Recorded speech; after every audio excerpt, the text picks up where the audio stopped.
Welcome, everyone, to the Detroit Hockey Now podcast. I'm Bob Duff. I'm joined by my Detroit Hockey Now partner, Kevin Allen, and also a guest is Detroit sports broadcasting legend, Art Regner, who is coming to us today from parts unknown. Art's having technological issues with his camera, but we can hear him loud and clear, so it'll be just like he's back on the radio. So we're going to talk about, I don't know if we can call it free agent frenzy now with all the moves that have already happened. It kind of feels like the day after Thanksgiving when you're looking in your fridge at all those leftovers trying to decide what's going to be the second best thing to eat. So what do you think, Kevin? Are we going to see some excitement today? Well, excitement might be a bit strong, Bob, but I think there's some players out there that the Red Wings would like to have, and I think and we'll get Art's thought on this as well. I think they're players that can have an impact and sort of change their outlook for their top six forwards and maybe their defensive core as well. And let's start by the four players that I've identified that I think I'm pretty sure they're poking into to see what it's going to cost them to do that. And, those are Nikolai Ehlers from the Winnipeg Jets, who I think he was, like a week ago, he was, considered, one of the top 10. Now he's the leading UFA in my estimation. He's the guy I think everybody wants. And right now I'm hearing that the Carolina Hurricanes are the team to beat for him. I think they're going to go all in. So what does that mean? Does that mean $9 million? I'm not sure. But he's an interesting guy. Like, you don't normally think of him as being like a premium player, but he's had 20 or more goals for I think 8 of his 9 years he's been in the league. So, I think he's the guy that you would want for sure. Art, what do you just wonder too? I was just going to ask Art. With so many of the big names gone, is a problem from a Red Wings point of view going to be there's going to be even more teams now after the guys that are remaining, and that's going to make it even more difficult for the Red Wings to land them? I actually agree with that, Bob. I think really at this point, and this is something that, we have heard for years, and I think it's something that that fans no longer want to hear, but I am at a point believing that Steve Yzerman really looks at this team and thinks that if we're going to get better, we have to get better from within. And I think if you look at some of the signings, I think everybody was a little bit surprised that Berggren was signed actually and given a 2-year deal. But I mean, I think he's an asset and can be traded, but I am not so sure that Steve is not in a big bind right now. And by that, I mean is that I think that people know that Detroit probably wants to do something. Steve is pretty aggressive. I think he's a bit frustrated. And I think that at this point, this is my theory, and I've been wanting to lay this on you guys for a long time. What happened to the Red Wings? Why are they suddenly 9 years without a playoff? And I don't know, Kevin and Bob, if you guys will remember this or not, but Ken Holland was dead set on them getting Suter from Nashville. I mean, he had that July 1st in red letters, like 4 calendars ahead of time. I mean, he knew exactly when he was going to become a free agent, which what I don't think what he thought is that Parisi would also be a free agent and that they would almost have to come as a package deal. And when they didn't get him, I think that the Red Wing organization really started to panic. They started to sign, just make terrible signings, whether it's, Jordan Tutu or, bringing in guys and trying to fill out a roster. I'm not so sure that at this point that, I guess my point being is this. I really don't know what they're going to do because I'm not sure that they have many options left. I really think that they have to look from within. I know we've heard that a lot. I know Red Wing fans have heard that a lot. Would it be great to get a couple of free agents, a defenseman? I think that they were really hoping that maybe, Marchand, which he did, sign with Florida, that maybe that would that would bring Aaron Ekblad closer to home, Windsor's own. But I'm at a loss right now because I've been thinking about this way so much, and I just think that there is just an uneasiness or an unevenness to the Red Wings philosophy, which they've had since the day they lost Suter. Once Suter never signed here in Detroit because he was going to replace Nick's minutes. He wasn't going to replace Nick as a player. And I just think that it's been a real, poor drafting until Steve got here.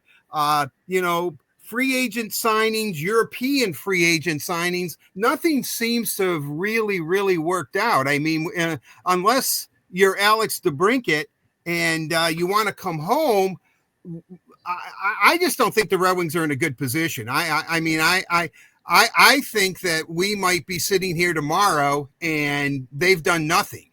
They've absolutely done nothing. Yeah, well, I mean, I think it's possible that they could end up having to look at their own prospect list for help. But, if you look at what's happened in the NHL over the last few years, that's not a path that seems to lead to success. Like, the Florida Panthers are not a team that pays any attention to the draft. Like, they trade their draft picks as soon as they have them. The Vegas Golden Knights are doing that as well. There are other teams that are starting to see that the way to go is to, certainly have some core young players to start out, but then, you got to fill in around them. Like I think it's the right time for Yzerman to be looking around the league and seeing what he could get. Like, if they could get just one guy, I think that's really all they need. Like, if they could get Ehlers, if they could get Brock Besser, even Granlund, and fill him in. Now suddenly, you've got 6 really good forwards. It may be a little small, as particularly if you ended up with Granlund, and they probably still need to add some toughness. But I think if they could just get one, and I don't think that's out of the realm of possibility. Like, I don't think they're going to get a parade of people, wanting to come to Detroit when they haven't made the playoffs in 9 years. But all they got to do is get one. And I think that would make a big difference. I think you're right, but I just get the feeling that who really wants to come here? Yeah. And I think that other rival GMs know that, Detroit's a little bit in a bind right now. I mean, who would you like on this Red Wing roster if you wanted to make a deal? Or if you're a potential free agent, who here on the Red Wings team do you really want to come in and play with? Who, that, you can make better and they can make you better. I'm not trying to knock the roster. I'm really not. But what I'm saying is that they're kind of in that mid zone. They're in that mediocre zone where they're not bad enough to bottom out and they're not good enough to be a playoff team. And when you're in that no man's land, I think you're in a really difficult position. And if anybody can figure it out, I think it's Steve. I really do. But I think he's having a difficult team trying to maneuver and seeing what he can and cannot do because, the old cliche, and I hate to be cliche, it takes 2 to tango, right? And he's just not finding a lot of tango partners right now. Yeah, but I think they kind of remind me of the Hartford Whalers. For years, they either just make the playoffs or just miss the playoffs. And the problem with that was, as you say, they'd get a lousy draft pick and they'd never get any better. They just kind of treaded water there right on that, call it the NHL version of the Mendoza line of in or out of the playoffs. And that feels like where the Red Wings are at right now. They're just kind of treading water because they don't get good enough draft picks, in the lottery to get a real impact player. They're getting good players, but they're not getting, a Connor Bedard or a Celebrini, someone that could, really move the needle for the team. And, as long as they stay on that bubble of getting in or out of the playoffs, they're probably going to stay right where they are. Yeah, and it's this season, though it seems like it's a really good test for what Art you were saying about whether they can convince someone to come. It's really sort of a bad landscape for that because the salary cap went up by $7.5 million. Like a lot of teams have money, So, they're not just competing against the usual handful of teams that, have managed to create some cap space, but now, half the league has some money in order to spend. So, there's more competition for these guys. But, saying that, like, if you're Ehlers and the Red Wings are willing to give you $1 million more than everybody else, and which they could, maybe they offer Ehlers 9 or 9.5 when he's only really going to get 8 elsewhere. And how does he look? Like, does he say to himself, well, I'd like to play with Raymond and Larkin. That's a good fit for me. I score a lot. They create a lot. Maybe I can come here and do that. But will he, is that enough? Is that enough just to play with a good line when you know that this team is likely it'll be another struggle to make the playoffs? Next season could look very much like last season in that, there's a chance they can make the playoffs, but they may not. And if you're Ehlers, do you want when you rather go to a team like Carolina where it seems like a given they're going to get in the playoffs? They got enough there that you can sort of count on getting there. It's just, can they take it to the next level? And maybe Granlund is the guy. Granlund's the guy that's probably not looking to get a payday like the rest of these guys. He's never been in that category. But instead of getting 6.5, maybe the Red Wings give him 7.5. But if they do that, then they're open to the same criticism that Yzerman received for the amount of money he gave Andrew Copp and JT Comfort. If you pay too much for these, you're almost kind of stuck when you get in this position. I remember Dale Talon years ago when he was with the Panthers used to tell me, if I don't do anything, I get criticized for not doing anything. But if I overpay, which I have to do to get players, then I get criticized for that. So, where's the winning situation? But it's going to be interesting to see. Like, if they don't get anyone, I think the fan base is going to really be upset, and they're going to blame Yzerman for that. Well, I agree with that. I really do. But again, two things that you have to look at. If they're going to get upset, and maybe the fan base is there now, do you kind of dip into your core and be very, very aggressive? And do you put a little bit of a package together? I would assume that Mo Seider and Simon Edvinsson are untouchables. Lucas Raymond, Marco Kasper, but then it's kind of slim pickings after that. What teams might really want. I mean, people say, well, he needs to be aggressive, or, they constantly are telling me things like, you guys know that, that I volunteer at the Detroit Institute of Arts, and I'm there, and people come up to me and they're not asking me about the art on the walls. They're asking me, what are the Red Wings going to do? And they're all beside themselves because they can't think, why don't they pull a major trade? And my retort always is, who are they going to trade? It reminds me years ago when we used to do the old bit on the radio, you are the GM, and people would call up right around trade deadline and say, Jaromir Jagr for Tim Taylor, and nothing against Tim Taylor. You know what I mean? What exactly, if you dip into the core, it's like, you're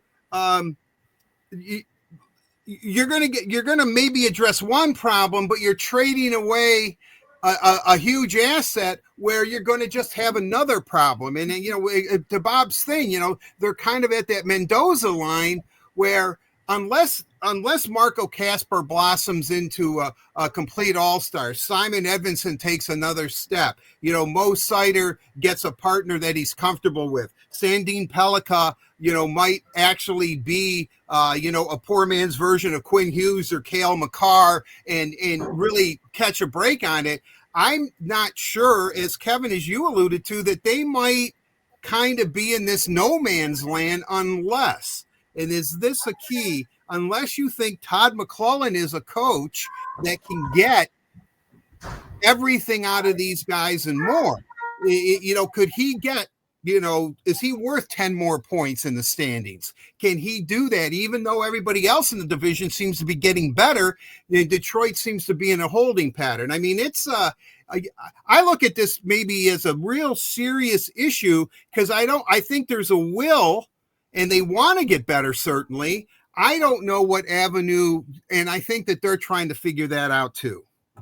There's some breaking news regarding Nikolai Ehlers. Both Bob McKenzie and Elliot Friedman are reporting that his agent has said don't expect a decision from him today. He wants to sit back and weigh all the offers that are coming his way. So if he's coming to the Red Wings, it doesn't sound like it would happen today. And the Philadelphia Flyers have already signed 2 players. So that's kind of interesting that in 15 minutes they were able to get contracts done with 2 players, but you're not supposed to talk to anybody till noon. Christian Dvorak has signed with them, and so has Noel Juleson. So Juleson obviously played for Rick Tocchet in Vancouver. So I guess technically they're a playoff rival of the Red Wings and Flyers, so they've already added a couple bodies to their lineup. Well, if he's waiting, if Ehlers is waiting till tomorrow, I think that almost could benefit the Red Wings in the long run. I think if he's really weighing his options, and if money, as Kevin just said, you offer him $1 million more, or up your price, maybe he does decide to come here. I mean, I'd love to see them do something. And again, and I know I'm being redundant here. I think Steve wants to do something. I just don't know if they're in a position where they're going to be able to do something. I just don't. I just think that it's going to be a real difficult sell, considering where the team is right now.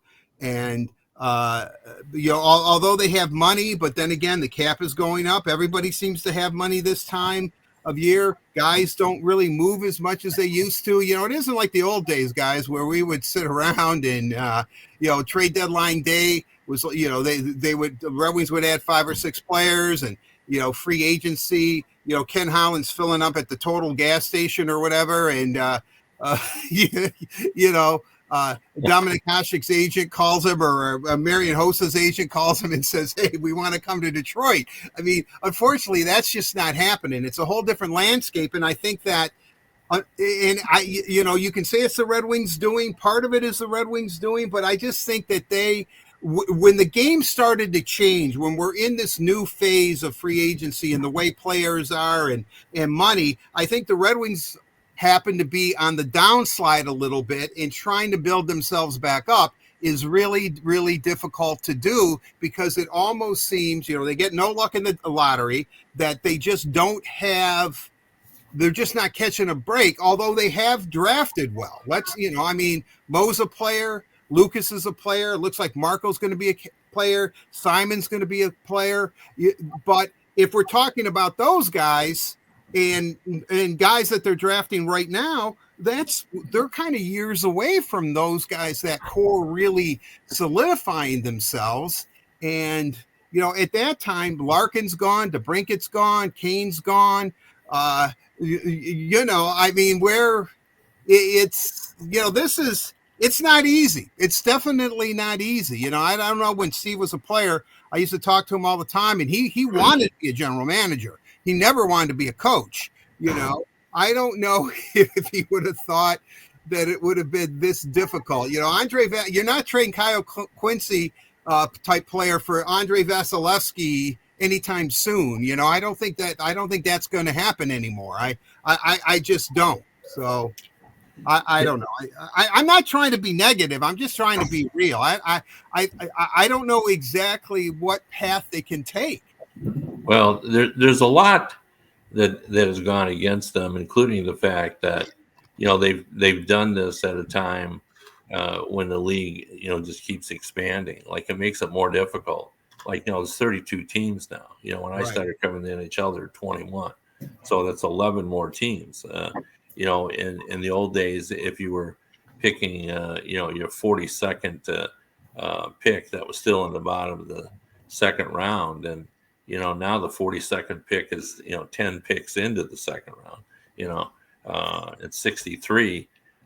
Used to be in the third round. Now, 63 is the bottom of the second round. So there's certainly been changes in the number of players available, and how you build a team. And I think just the idea, what I alluded to before, about you have certain teams in this league that really don't even care about the draft. Other than they like to acquire picks so they can trade them at the trade deadline as well, and get veteran players for that. And it's just a different strategy. I think what the Red Wings have attempted to do, what the Maple Leafs did to a certain extent, but they haven't been able to win, to build primarily through the draft. I think that's the most difficult way to do it. I think there are people who try to do a little bit of both, and then you have teams like Vegas and Florida, which just build through trades and free agent signings and so forth. It's really kind of complicated. In fact, I would say right now, I had the sense with Steve Eisman talking the other day that he thinks there's a better chance for him improving his team through trades than he did through free agency. He kept talking about how the list of free agents wasn't that long, and the type of players he wanted, and that's the desirable way to go, because you don't have to give up any assets to get them. And trades are trickier, and there's always salaries to contend with. But there are some trade possibilities out there. Bowen Byram of Buffalo, Keandra Miller, a pretty good defenseman from the New York Rangers. He's available in a trade as well. So I think that's probably where the Red Wings will go to. They've already made one trade, which we haven't talked about, but that was in my opinion, terrific trade. They gave up nothing off the roster, didn't give up a first round pick, gave up a second and a fourth. Those are picks that haven't been made. And now's the time to talk about what Bob and I talk about all the time. And it's something that I've really started to beat the drum over. The fact is, in the second round, you only got a 50% chance of getting a player that's going to play 300 games for you in the NHL. Like 50% in the second round. Like that, that's amazing when you think about it. In a fourth rounder, well, that's, to me, that's the same as a fifth, sixth, seventh round. That's like 6% chance of getting a real player. So, to give up those kind of draft picks and get a proven goalie. And I know he has a history of injury, but I looked at his record yesterday, and, he's only, of his last 10 seasons, he's only been injured in 2 of them. It's not like it's every other year or every year. He had a couple seasons where he had lost a significant time, but otherwise he's playing 50 plus games, every year. And, with a career save percentage of 910. Like, I think that was a significant, ad for them. And as long as we're also talking about the trades, and then being able to move Tarasenko, like how many fans wanted him to buy out Tarasenko? A lot of fans did. Go ahead and sacrifice that final season on a contract at $1.5 million of dead cap space for each of the next 2 seasons. But Eisman didn't do that, and a lot of people wondered why. Well, he obviously felt he was going to be able to move him, because the romance at this point in Tarasenko's career, don't you think, Bob, that the romance with Tarasenko is greater than the reality? That people still believe that he might be able to be that 6-time or whatever it is, 30-plus goal scorer. And even last year, and Eisman talked about at the end of the season, and Bob talked about it in the middle of the season. If you watched him play, he was still playing like the Tarasenko mold. He just couldn't finish. Now, could he not finish because he was having bad luck, or did he not finish because he's in his 30s and he's losing that scoring touch that he had? That's the question. But anyway, he moved him. They got $4.75 million in cap space back.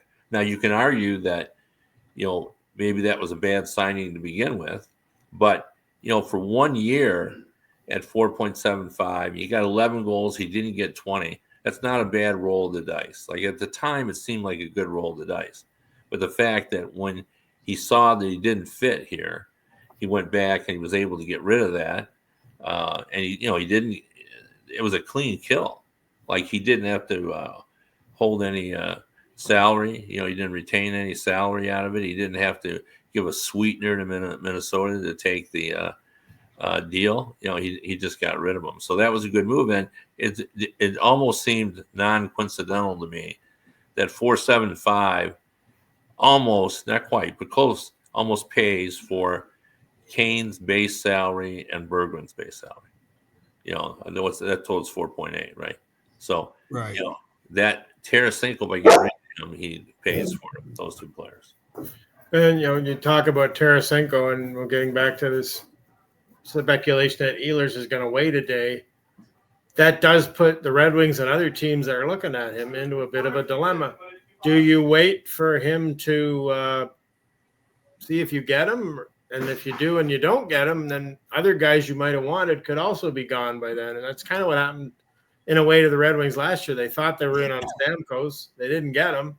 And then they ended up scrambling and taking Tarasenko, and it was a disaster. So it really, on the one hand, it's good that he's weighing his options and he might be considering the Red Wings. But on the other hand, if you wait and he doesn't consider the Red Wings and goes somewhere else, now all of a sudden you didn't get him, and probably some other guys that you had your eye on are also going to be gone by then. So do you go to plan B right away and give up on Ehlers, or do you just roll the dice and hope you get him?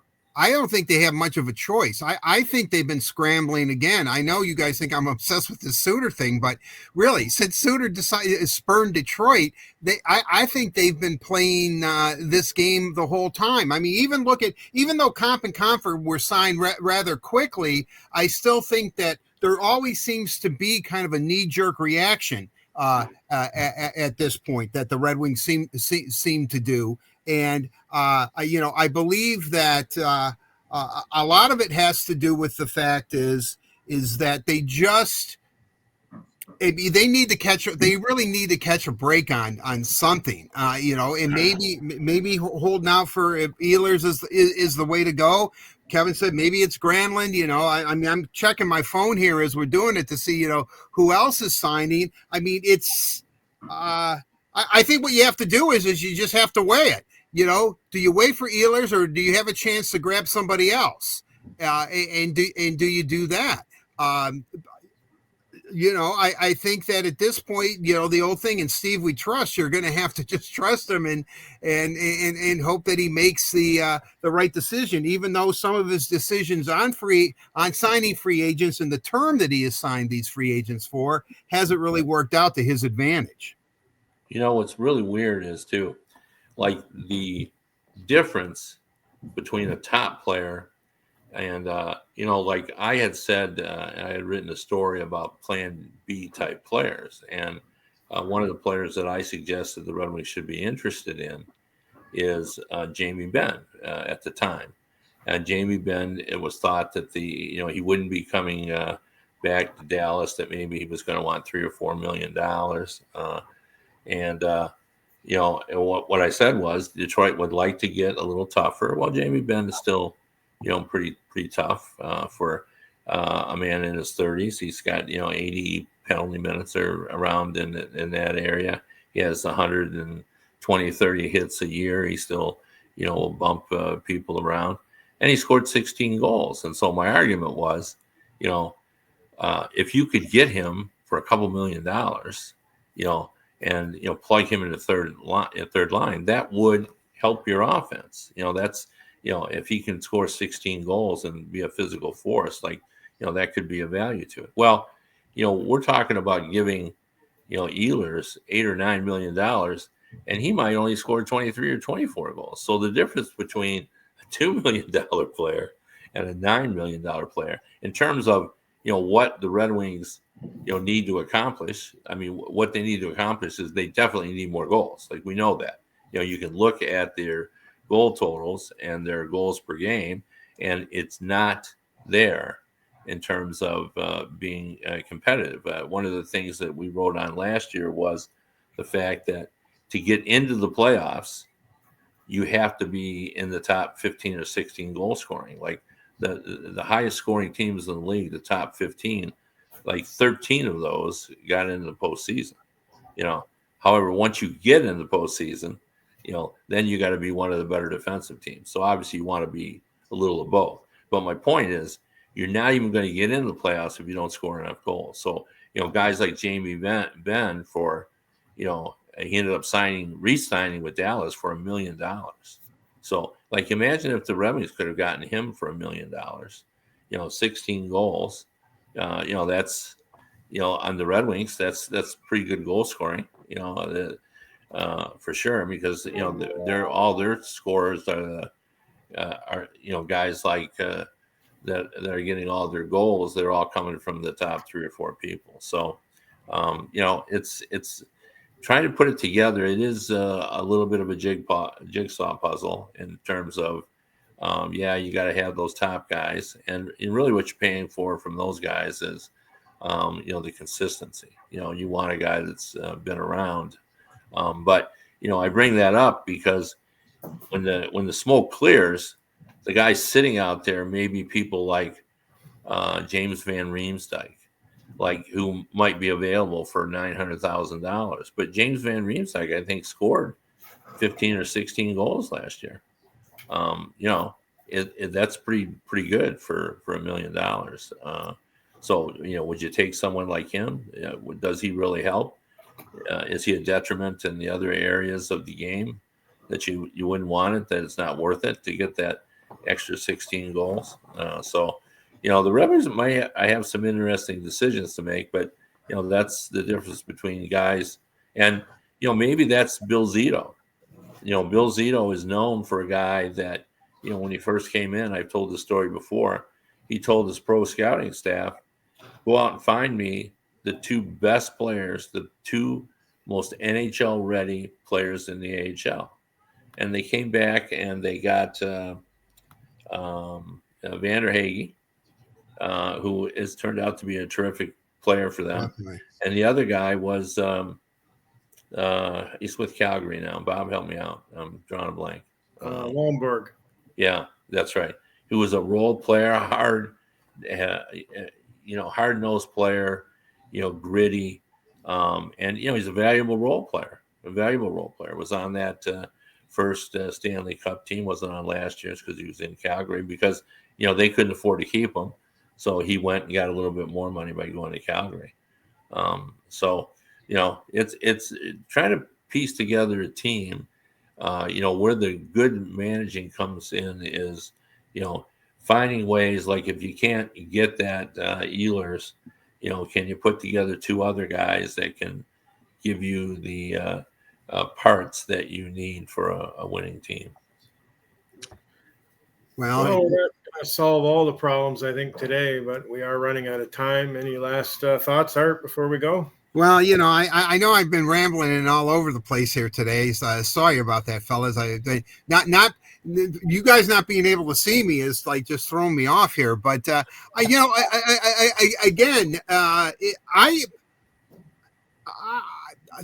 think way too much about this stuff, and I just am trying to look for what would be a clear path and something that makes sense for what Detroit wants to do. And I don't see, I see them at a roadblock. I don't want to say fork in the road. I just think that there's a path that they want to take, and I think there's a huge brick wall in front of it right now. And I don't know how the Red Wings are going to somehow either get around that wall or blast on through it. They just don't seem to be in a very, very good position. They don't seem to be holding the cards, I guess is what I'm saying. And I think that, we all know Steve. I think Steve not being in control is probably the worst feeling that he has. And I don't know how much control he has over this situation, even though I know that he's trying his best to make this team better. Well, here's the frustration, I think, for fans. It's right here on my screen as I have up here, and I see that Brock Besser signed for $7.25 million. Now, if you're a Detroit fan, you're thinking to yourself, well, why didn't Steve Eisenman go out and get him. But it was impossible. Like Ekblad signs for 6.1 hometown discount for the Panthers. Just wanted to stay with the organization. Would the Red Wings have given him $9 million? Maybe they would have.